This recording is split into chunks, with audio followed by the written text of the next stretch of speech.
Hello বন্ধুরা, good evening, welcome back to my channel. বন্ধুরা, আজকে সারাদিন কোনো ব্লগ শেয়ার করিনি তোমাদের সাথে। সারাদিনের কাজকর্ম অনেক কিছু মিস হয়ে গেছে। এখন সন্ধ্যাবেলা ভিডিওটা শুরু করছি।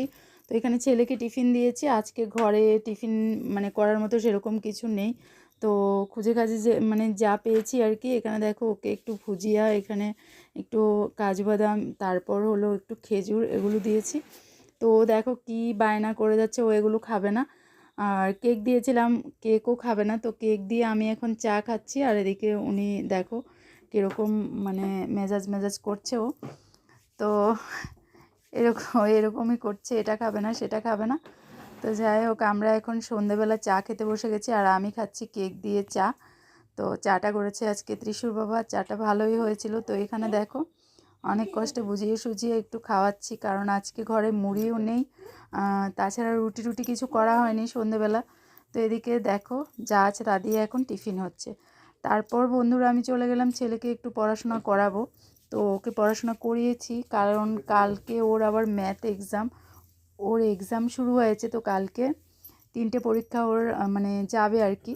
তো ওকে পড়াশোনা করিয়ে তারপর সোজা চলে এসেছি কিচেনে। এখানে দেখো সন্ধেবেলা আজকে মা বাজার এনেছিল। তো এখানে ফুলকপি আর মাছ নিয়ে এসেছিল। তো আমি এখন বসে পড়লাম ফুলকপিটা কাটবো, কারণ আজকে এখন রাত্রিবেলা একবারে রান্না করব, কালকে সকাল অবধি যাতে হয়ে যায়।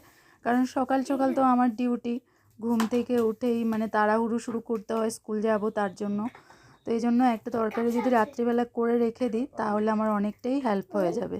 তো এই জন্য দেখো এখন আমি ফুলকপিটা এখন কেটে নিচ্ছি। আজকে রাত্রিবেলা হবে ফুলকপি আলু দিয়ে মাছের ঝোল। তো এই জন্য কপিটা কেটে নিচ্ছি। আর এদিকে ওর পড়াশোনা শেষ হয়েছে, এখন ওকে বলেছি আর্ট করতে। তো ও বসে হয়তো আর্ট করছে, আর আমি এদিকে কিচেনে এখন রান্নাবান্না করছি। তো চলো কপিটা কেটে নিই, তারপর আবার আসছি। তো বন্ধুরা, এই যে দেখো ফুলকপি আর আলুটা কেটে নিয়েছি, কেটে ভালো করে ধুয়ে নিলাম। আর এখন তো জানোই ফুলকপির ভিতরে অনেক বড় বড় পোকা। তো এই কপিটা যখন কাটছিলাম এটার ভিতরেও পোকা পেয়েছিলাম। আর এখন দেখো ভালো করে ধুয়ে নিয়েছি। এখন এটাকে একটু ভাপে বসিয়ে দিলাম। এদিকে কড়াইতে দিয়ে দিয়েছি তেল। আর এখানে এই যে দেখো মাছটা অর্ধেকটা নিয়ে নিয়েছি, এখন রান্না করব। তার মধ্যে নুন আর হলুদ মাখিয়ে নিচ্ছি। মাছগুলো একটু ভালো করেই ভেজে নেব। আজকের মাছটা আমার এত একটা ফ্রেশ মনে হয়নি। তো দেখো কি আর করা যাবে, এখন রান্না তো করতেই হবে যেহেতু নিয়ে চলে এসেছে। আর রাত্রিবেলার ব্যাপার, তো মা হয়তো বুঝতেও পারেনি। তো এখানে দেখো এখন আমার তেলটা গরম হয়ে গেছে, আর আমি এক এক করে মাছগুলো দিয়ে দিচ্ছি। মাছটা একটু কড়া করে ভেজে নেব। তো এদিকে বন্ধুরা আমার মাছ ভাজা হচ্ছে। আর এ পাশটাতে দেখো আমি বসিয়ে দিয়েছি ফুলকপি আর আলুটাকে একটু ভাপে বসিয়ে দিয়েছি, কারণ একটু সেদ্ধ করে জলটা ফেলে দেব, নয়তো কপিতে একটা বাজে একটা গন্ধ আছে, তো সেটার জন্যই। তো এদিকে মাছটা কড়া করে ভেজে নিচ্ছি, আর এই মাছটা রেখে দিচ্ছি ফ্রিজে। তো এটা হয়তো কালকে রান্না করব, তার জন্যই এই কৌটোতে করেই আমি বেশিরভাগ মাছ রাখি। আমার মাছ রাখার 2টো কৌটোই আছে। তো এই দুটোতে আমি মাছ রাখি। এখন দেখো ফ্রিজে রেখে দিলাম। আর দুপুরবেলার বন্ধুরা আজকে অনেকটাই ভাত রয়ে গেছে, তার জন্য রাত্রিবেলা আজকে ভাতটা আর করছি না। তো এই ভাতটাকেই আমি এখানে দেখো একটা সসপ্যানে নিয়ে নিয়েছি। আর এবার এটাকে একটু গরম করে নিচ্ছি। এটা একদমই গরম ভাতের মতোই হয়ে যাবে, তার জন্য আমি দেখো গ্যাসটাকে ফ্লেমটা কমিয়ে বসিয়ে দিলাম। আর এই পাশে আমার ফুলকপি আর আলুটাও মোটামুটি সেদ্ধ হয়ে এসছে। আর এদিকে দেখো মাছটাও আমার একদম ভাজা হয়ে গেছে, লাল লাল করে মাছ ভাজা আমার রেডি। তো চলো মাছটা এবার নামিয়ে নিচ্ছি। তো বন্ধুরা, মাছ নামানোর পর কড়াইতে আরও কিছুটা তেল রয়ে গেছে, তাতে এবার আমি ফুলকপি আর আলুটাকে একটু হলুদ দিয়ে ভেজে নেব, ভালো করে একটু লাল লাল করে ভেজে নেব। আর আমি ফুলকপি আলু মাছের ঝোল এভাবেই বেশিরভাগ রান্না করি বন্ধুরা। আমার কাছে এই প্রসেসেই রান্নাটা ভালো লাগে। তোমরা কে কীভাবে রান্না করো অবশ্যই জানিও। আর বন্ধুরা, আমার আরেকটা কুকিং চ্যানেল আছে, তোমরা যারা আমার ওই চ্যানেলটা ভিজিট করতে চাও তাদের উদ্দেশ্যে বলছি। ওই চ্যানেলটার নাম হলো রূপস লাইফস্টাইল। তো তোমরা অবশ্যই ওই চ্যানেলটাকে ভিজিট করতে পারো। এখানে দেখো আমার তরকারিটা ফুটে উঠেছে, ঝোলটা ফুটে উঠেছে। এবার মাছগুলো আমি দিয়ে দিচ্ছি। আর শীতকালে বন্ধুরা যাই রান্না করি না কেন, ধনেপাতা না হলে আমার মোটেও ভালো লাগে না।